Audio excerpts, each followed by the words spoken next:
afro, elle, elle l'emporte sur la tête. Ah ça. Elle, c'est Blanche qui est avec nous ce matin. Blanche Etoc, bonjour. Bonjour, monsieur. Alors, qui est la promotrice de Dark Skin, qui est donc une sorte c'est un magazine, en fait, Dark Skin, mais qui traite de la peau noire. Exactement. Alors, présentez-nous plus globalement ce que c'est exactement. Plus globalement, en fait, j'ai décidé de dédier un magazine aux personnes foncées à la peau d'ébène, à la peau noire, pour les célébrer, pour les honorer, pour les valoriser, c'est simplement ça. D'accord. Et donc, c'est un magazine qui existe déjà, hein, oui, il existe déjà, oui. Il existe déjà, il a été lancé aux États-Unis en septembre dernier et à Yaoundé la semaine dernière à l'hôtel de ville, et ça sera fait aussi ici demain à l'hôtel Platinum Cocotier, hôtel à Bonandio à Douala à 12h. Alors, c'est un magazine quoi, papier, c'est physique, on le voit, ça traite de quoi?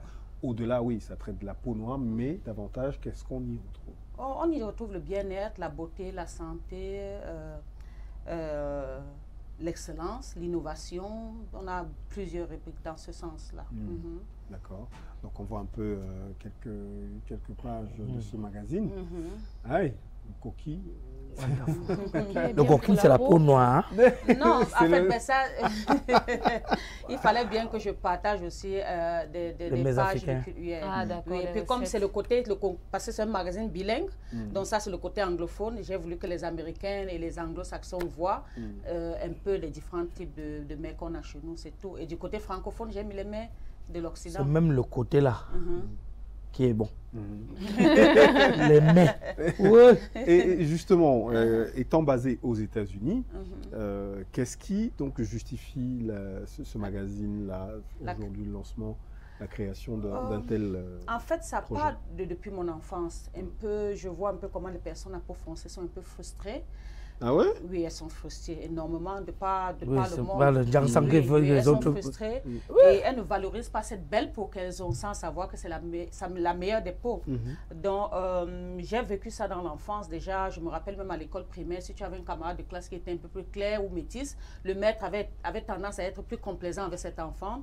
Aux États-Unis, si tu cherches du travail et que tu as la peau plus claire et quelqu'un a la peau plus noire, celui qui a la peau plus claire passe à plus de chance. Vous trouvez les gens aux États-Unis, une femme qui vous dit par exemple, je préférais faire un enfant avec un sans-abri blanc que de faire avec mon frère noir parce qu'elle cherche un enfant à la peau claire. C'est justement un problème dans la société. Donc, j'ai donc décidé de faire un magazine, une plateforme qui va justement célébrer ces gens-là, comme ça qu'ils essaient un peu d'avoir le self-esteem. C'est ça. L'estime de soi, effectivement. Donc, c'est ça. Et donc, aux États-Unis, ça a été lancé en septembre. Quels sont les retours? J'imagine que la communauté afro-noire américaine a bien accueilli. Comment c'est accueilli? C'est un début. Paradoxalement, beaucoup de Blancs apprécient même plus que les Noirs. Voilà. Beaucoup de Blancs. Parce que quand je suis allée en Belgique, j'ai eu vraiment j'ai eu cette... chaque fois qu'un Blanc avait l'occasion de voir le magazine, il explosait de joie. On en a besoin. On a besoin de ce genre de magazine. On en a besoin parce que tout le monde voit ce qui se passe dans la société. Et en fait, ils ont vraiment... Et quand ils ont vu ça, ils étaient très contents. Bon, les Noirs, ils acceptent, oui, mais c'est encore lent. Et comme c'est le début, ce n'est que la première édition, le temps que ça puisse entrer dans les mœurs, que les gens puissent s'acclimater à ce magazine. Et pour certains, c'était même un affront. Oh, tu ne vas pas t'en sortir. Les gens qui sont noirs de cœur, c'est eux qui disaient ça. Non, il y a aussi les gens qui me disaient que non, on a les grandes compagnies qui font des produits de décapage, qui vont me combattre, ainsi de suite. Ça fait quoi? Donc, c'était un peu... On a peur du combat. Beaucoup de gens ont peur. Me disaient non, ne va même pas dans ce domaine parce que tu ne vas pas t'en sortir. Mais j'ai insisté, je pense que c'est un domaine qu'il fallait présenter et je suis fière de l'avoir fait. D'accord, là on y a un premier numéro. Oui, en fait, le numéro 0, si vous voulez. Le premier numéro sort incessamment, de toutes les façons. Il va être présenté demain. Demain, voilà. Il va être officiellement présenté demain. C'est le launch du magazine demain, oui. D'accord. Très bien. Donc, l'importance de célébrer la peau noire, sa peau, pas besoin d'aller changer. Et donc, il y a des explications que je trouve un peu bancales de la part des femmes. Il y a des femmes qui disent que non, c'est pour plaire aux hommes. Qu'est-ce que tu penses de ça? Est-ce que tu as entendu ça souvent? Et qu'est-ce que tu leur réponds? Je leur réponds parce que la société a apporté un standard de beauté qui n'est pas réel. C'est-à-dire que dans la société, comme je disais tantôt, même par exemple, quand vous cherchez du travail, on a besoin de quelqu'un qui est clair de peau pour être la vitrine d'une compagnie, ce qui n'est pas normal. On devait en fait regarder sur les potentiels de chaque personne. Tout à fait. Donc, elles le disent parce qu'effectivement, moi aussi, j'ai rencontré des hommes qui disent, je donne l'argent à ma femme pour qu'elle devienne claire. Parce qu'il a l'impression que quand il a une femme claire à côté de lui, ça a plus de valeur. Ça a plus de valeur. En fait, c'est parce qu'il n'est pas un homme alpha. Parce que quand tu es un homme alpha, tu cherches une femme de qualité, pas une femme de quantité. De couleur. Si je peux dire ça ainsi. Donc, c'est un peu ça, quoi. Et quelles sont les activités que vous, en dehors de mettre sur le marché un magazine dédié à la promotion de la peau noire, quelles sont les activités que vous menez en parallèle?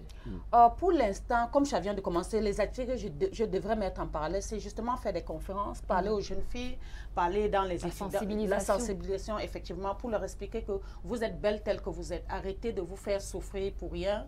Vous êtes belle. Une peau. En fait, il faut que je dise quelque chose ici. Je n'ai pas un problème avec ceux qui sont naturellement clairs de peau. Parce que personne ne choisit de naître avec une couleur ou une autre. Comme moi, je suis légèrement claire. Mais j'aurais souhaité être très noire. Mais je ne le suis pas. Mais si vous avez votre peau naturelle, contentez-vous de celle-là. Mais maintenant, pourquoi le magazine? Parce que j'ai constaté effectivement beaucoup de personnes à peau foncée sont même d'ailleurs marginalisées. Et ça leur cause du tort. Ça cause du tort à la société. Donc, c'est pour ça que j'ai fait ça, où je veux vraiment les représenter et les honorer. Et le magazine sera accessible à tout le monde? À partir de quel âge il faut... Oh non, de tout le monde. Je ne pense pas qu'il y aura des trucs... Là, on a vu des bébés, donc c'est pour les enfants aussi. Il y aura même les enfants, justement. Et l'éducation, parce que cette éducation commence très jeune. Il faut que l'enfant prenne confiance en lui ou en elle très jeune. Je ne sais pas si vous avez regardé dans les réseaux sociaux. Je suis tombée sur une vidéo où on montrait, je crois, 5 petits-enfants noirs d'âge de 3 à 6 ans. Et on leur a mis une poupée blanche et une poupée noire. Vous avez vu ça? Et on a demandé aux enfants noirs de choisir la belle poupée. Ils ont choisi la blanche. Et on demande pourquoi pas la noire. Ils disent que la noire est laide. Et ils sont noirs de peau. Vous pouvez imaginer que c'est choquant. Ça fait même pleurer de penser que... Moi, je vais positiver ça en disant que les enfants monté. Nous avons dit qu'ils choisissaient là-bas. Non, c'est la société. C'est la vidéo, c'est la société. Vous regardez même les enfants. Quand vous avez un enfant métis d'un couple mixte, il a tendance toujours à aller vers le parent qui est clair de peau. C'est la société qui nous a... Le combat va marcher, je suis derrière toi. Okay. Et on voit aujourd'hui, ça devrait commencer même par les parents.